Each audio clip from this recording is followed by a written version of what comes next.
नर्मदे हर। हमारे साथ हैं आचार्य श्री रविकांत आचार्य जी।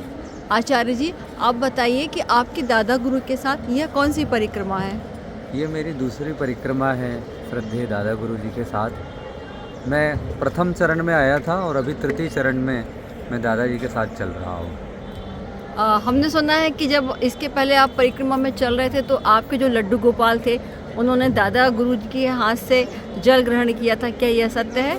बिल्कुल ऐसा हुआ था कि हम लोग चल रहे थे और बहुत तेज़ धूप थी, तो दादाजी ने पूछा कि बहुत प्यास लग रही होगी, तो मैंने बोला हाँ। तो बोले फिर इनसे पूछा अपने गोपाल से तुमने? तो मैंने बोला नहीं, ये तो नहीं पीते। तो बोले क्यों, क्या तुमने धातु की मूर्ति इनको समझ लिया है? तो मैंने बोला वो तो है ही है, कृष्ण भगवान है, लेकिन मूर्ति भी है, ये भी सत्य है।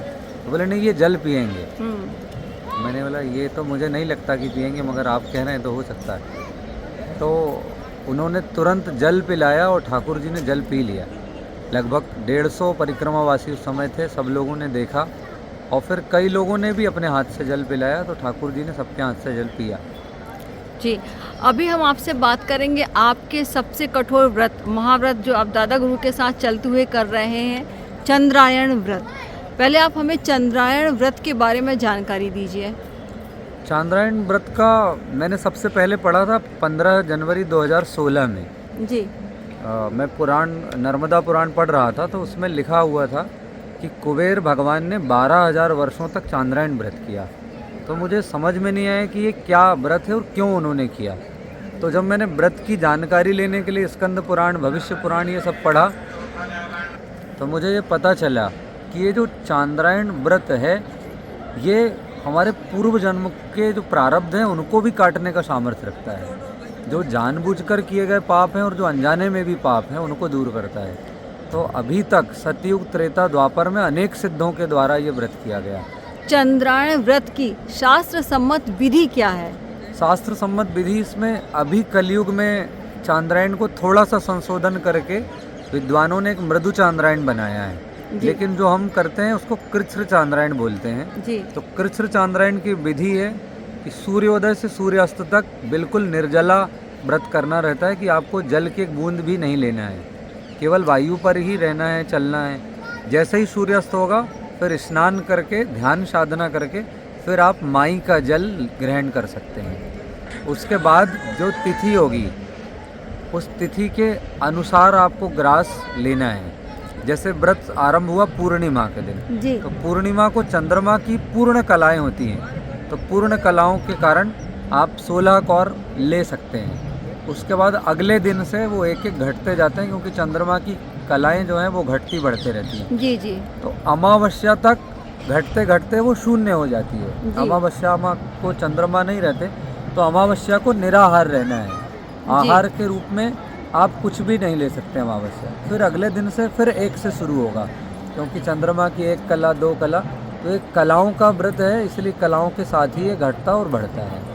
और नर्मदा परिक्रमा करते हुए इस पथ पर इस व्रत का फल क्या है?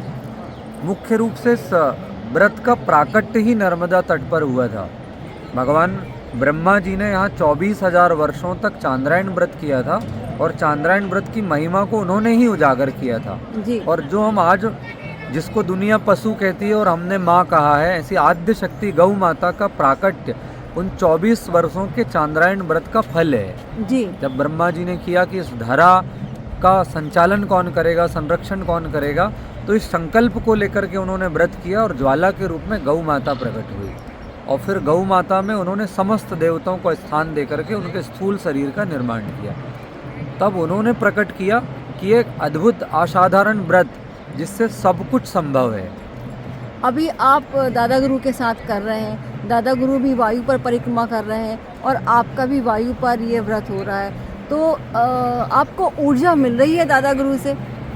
इसमें मैं एक अनुभव सबको बताना चाहूँगा कि ऐसे तो मेरा ये 10वां वर्ष है व्रत का। जी। लेकिन हर बार मैं बड़े आराम से व्रत करता था। जैसे आजकल ध्यान के केंद्र अलग अलग बन गए, एसी में बैठ करके ध्यान, अनुकूलता में ध्यान करना, तो ऐसे इस व्रत को ज़्यादातर मैंने अनुकूलता में किया है कि 2-3 घंटे कथा करना, फिर विश्राम करना। लेकिन परिक्रमा का प्रथम चरण और ये मेरे लिए सबसे खतरनाक अनुभव रहे हैं, क्योंकि प्रथम परिक्रमा में भी हम लास्ट 48 किलोमीटर तक चले थे और अभी भी स्थिति यही है कि 32 किलोमीटर 34 किलोमीटर। तो परसों के दिन मैं जब चल रहा था तो ऐसा लगा कि अब मेरे लिए चलना थोड़ा मुश्किल हो रहा है, क्योंकि जल की भी आवश्यकता पड़ने लगी, ऊर्जा भी कम होने लगी। तो मैंने किसी से पूछा कि अब कितना किलोमीटर बचा है, तो उसने बोला 10। तो मैं घबरा गया कि अब तो बस हो गया, यहीं रुकना पड़ेगा। तो मुझे ध्यान आया कि दादाजी ने एक बार मुझसे कहा था कि अगर कभी व्यवस्था न मिले तो चिंता मत करना, ये 700 परिक्रमावासी जो चल रहे हैं इनको मैं अकेले वायु लेकर के इतने बिना निराहार इनको भी चला सकता हूँ। तो मैंने सोचा 700 को तो पर्याप्त मिल रहा है, अभी तो मेरी स्थिति ऐसी है कि मुझे कुछ नहीं मिल रहा है जी। तो मुझे इनके पास जा कर के और ऊर्जा लेनी चाहिए।